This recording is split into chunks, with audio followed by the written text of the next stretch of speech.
Thank you for stopping by Ballistic Barbecue.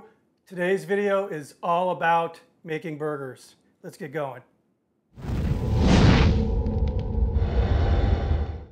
All right, I've received countless requests to make a video on burger basics, just how to make a good burger. So we're going to do that. A lot of requests on the gear that I use and also how I set up my griddle for cooking. So we're going to cover all of that. We're going to start off with something really basic, but in my opinion, it's probably one of the most important pieces of equipment, and that's the spatula. I've got a drawer full of spatulas that I won't use, and this is the one ultimately that I've got a bunch of these. I bought this at Smart & Final. They also have them online. Amazon carries them, and Restaurant Depot. It's under 10 bucks, and this thing does the job. It's extremely thick. It's got a nice beveled edge that you can actually sharpen, so it's really good for scraping those crusted burgers off of the flat top or the grate, and it's just a lot of bang for the buck. You're going to see me using this. Like I said, I've got a bunch of these things now. Next thing is going to be meat grinders. You can buy a hand-operated meat grinder for just 20 bucks, and those will do fine. For a long time, I used one of these. This is an attachment for the KitchenAid mixer. This thing works great. One drawback, however, is you have to really finely mince or dice the meat, and it doesn't really handle high volumes very well. It starts to bind up after a while. Ultimately, this is what I've ended up with. A big, kind of almost leaning towards the low-end commercial meat grinders.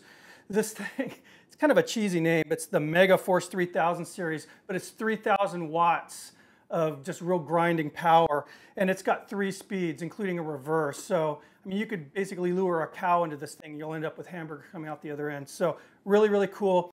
Another thing that I really like about this is this whole metal attachment comes out, the auger and everything, the die, the hopper, and I'll store all this in my freezer, and that actually helps with keeping the fat in the meat that I'm grinding cool, because you got to figure there's a lot of friction going on in there, and you can actually melt fat in a meat grinder when you're grinding high volume. So that kind of helps with that problem there. Anyway, let's get to selection of meat.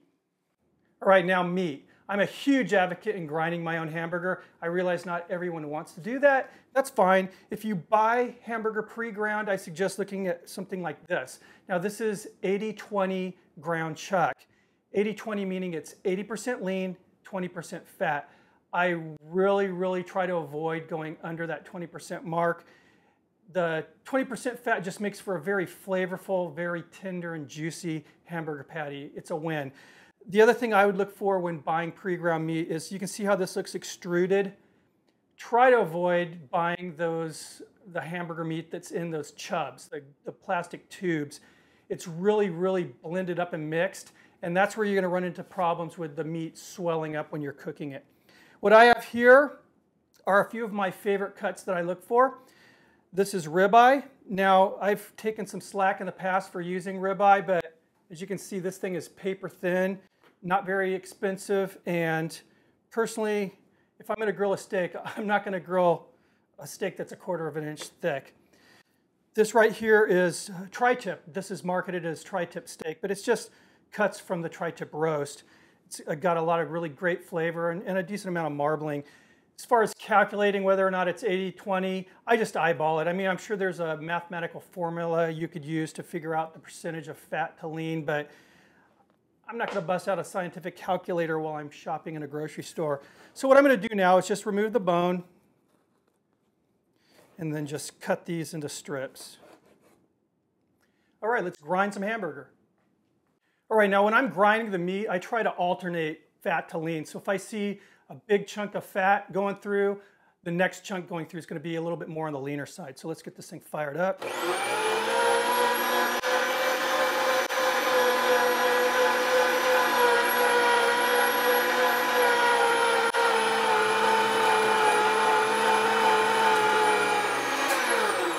And there we go. As you can see, I've ended up with just a gorgeous grind here. I like to use the bigger dies on my grinders, and again, I mean, it looks like about 80-20, maybe even a little bit more than 20% fat. Another thing that I'll do when I'm grinding a variety of cuts is I try to alternate. So if I'm using, like, say, short rib, brisket, ribeye, I'm going to alternate each individual cut as I drop them in here. That way it kind of gets blended up nicely. Let's make some patties. All right, the key to making a good hamburger patty is to not overwork the ground beef or ground whatever.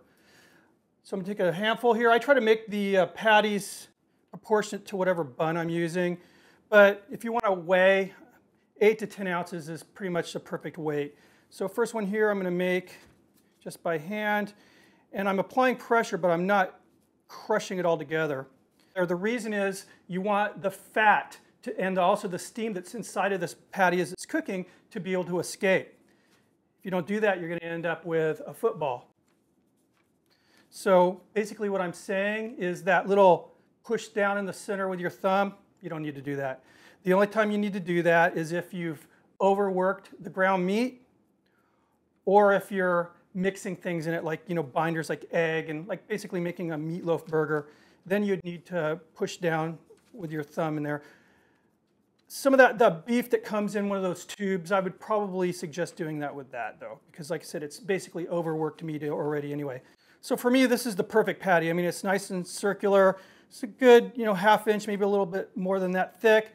If I really want to get technical, I'll use one of these forming rings. And this, as you can see, it's pretty much that size. So anyway, I'm going to make a few more patties and we'll move on to the next little step of this tutorial. Okay, I have here 6 patties. These 3 are all that pre-ground beef. These 3 are the ones that I ground. You can see there's a huge difference. They used a very small die when they ground this, so it's, again, that kind of mashy look, where mine look a lot more chunky, so it's going to be that more steak burger kind of effect. Okay, I always make my patties on top of parchment paper on the cutting board. There's a reason why I do this. Take a knife, and I'm just going to cut.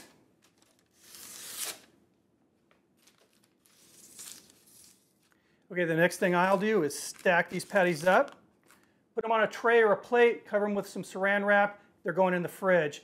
We just ground this meat. We've been working it with our hot hands. That fat's been softened. It's very important to allow that fat to firm up again before we go outside, or else they're going to fall apart on the grill. So they're going to chill. I'll meet you out in the patio where we're going to get that grill ready to cook these bad boys.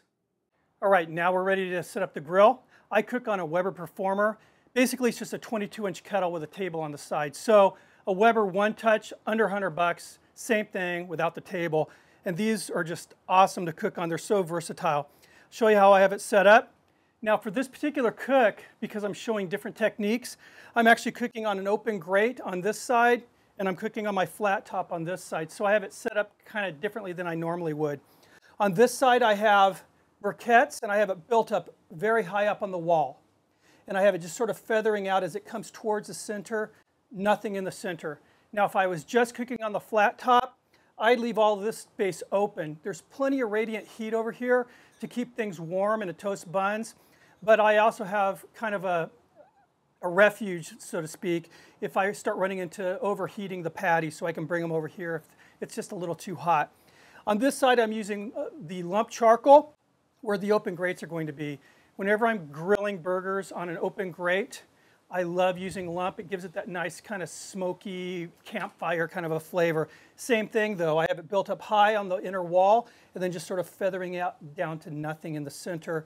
And if I was just cooking on an open grate, I would probably go on the edge here about halfway, then again leave this open just so I could, have a place to place burgers to avoid flare-ups if that was happening. As far as lighting it, I like to use one of these torches with a hose. It's just a Burns-O-Matic torch like you'd use for, soldering pipes for, plumbing.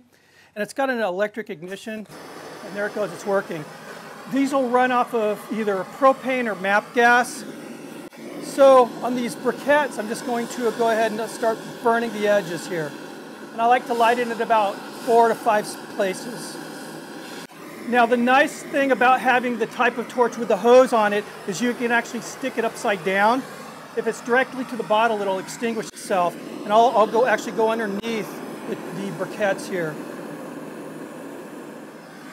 Okay, now we're going to do the same thing on the lump charcoal side. The cool thing again about this torch is lump has a propensity to really pop. So I can actually come underneath it and avoid a lot of those pops, at least embers hitting me.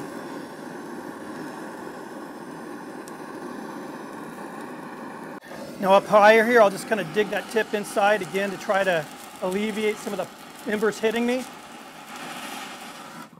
All right, it's going now. You can see all the edges are turning white. This is glowing. It's going to just continue to spread. Now I actually very, very rarely use one of those charcoal chimney now because of this technique. I'd rather pre-arrange my charcoal. I'll just glove up my hands with latex gloves, pre-arrange the way I want it to be, and then light it this way. The thing I don't like about those charcoal chimneys is the bottom charcoal gets so lit by the time you pick it up, a lot of them just start dropping out because they're a lot smaller. This way it just sort of burns evenly. So I'm actually ready to put that grate on now.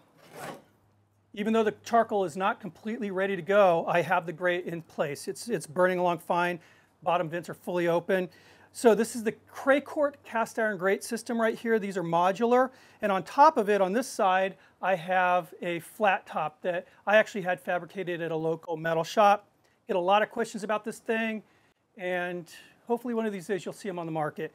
Anyway, we're going to go ahead and let this preheat. I have a little bit of prepping to do right now. I will meet you back here in a few minutes and we'll cook up some burgers.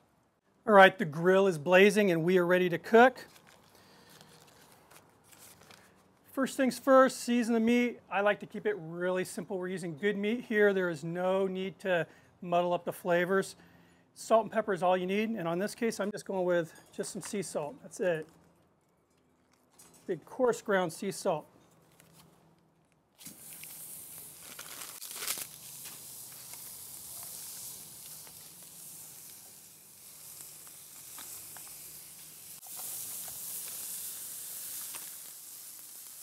All right, now as I'm cooking these burgers, what I'm looking at is the side of the patty. You'll notice the color change coming up the side. As it gets up towards the top, that's when I'm going to give it a flip. All right, these things are getting ready to flip. Now I can feel a nice resistance there, which means there's a nice crust.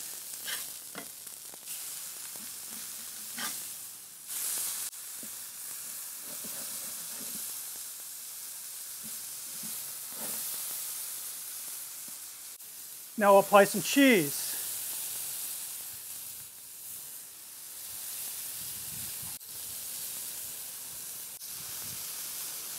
Now I want to show you something I made here. This is just a cheap stainless steel bowl. I got it at the 99-cent store, and I put a knob on the top. I'm going to go ahead and put that over this. You'll see the difference. Some people want that real wrapped around melted cheese. Other people want this nice kind of a bend going on. You see that in a lot of the magazines, you know, the photos of the food. All right, as the patties finish up, we're going to go ahead and get a toast on the buns. I have some just traditional sesame seed. These are potato buns, nice and soft. Another sesame seed bun here. All right, voila, you can see the big difference there. Got a beautiful toast. Start pulling these buns. All right, and these patties are done. All right, so far everything we've done is Burger 101, I mean basic stuff. Now that we have the basics down, I'm going to show you kind of what I do when I'm trying to create a burger. And what I love to do is put a twist on very familiar dishes. And that's what we're going to do right now. We're going to make a pizza burger, so stand by. All right, season patty with salt, lay it down. Season it with more salt. I have here some pepperoni. I'm going to lay these down here and get them nice and crisped up. And grill some onions. I'm going to grill a tomato. Lay those onions down. Tomato down. I have here some warmed marinara sauce. Crisp pepperonis. Very nice mozzarella. This is pretty high quality mozzarella here. Okay, while we're waiting for the cheese to melt, I have some fresh baked Torella rolls here, and I have garlic butter on them with some parsley. Give these a nice toast. All right, bread's got a gorgeous toast to it. And let us look at this patty. Looking good. All right, let's go ahead and build some burgers here. Okay, for the pizza burger, Nothing special, just lay it on that garlic bread, bun on top. We're good to go. Now, one of the important things about constructing a burger is sealing that bottom bun so it doesn't get all sopped up. There is an exception, however, with an LA restaurant that they like to have theirs get all nice and soggy, and they serve it to you with a fork and spoon. I'm not going to mention their name because they actually unleashed an attorney on me when I recreated one of their burgers. So, there. All right, patty down. This is that one that I covered.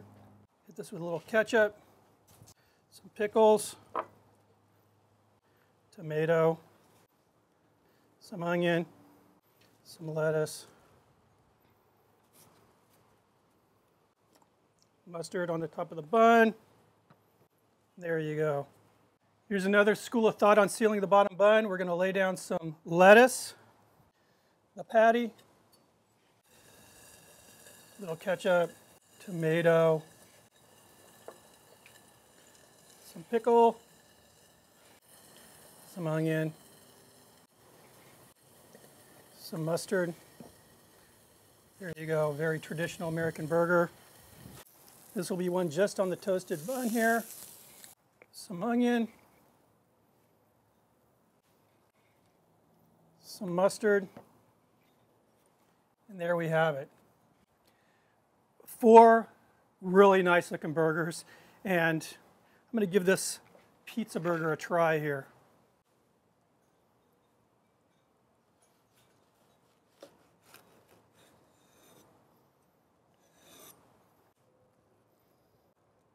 Look at that. All right. You know, the really cool thing about this is it smells like a pizzeria. This is nice. It's not too much, but it's just right. I mean, you get the garlic bread and the pepperoni and the onions. Anyway, guys, I hope this answered some questions. Hope it wasn't too much, but I had fun making it. It was a lot of work. Got to get to eating some burgers now. I'll see you in the next video. Cheers.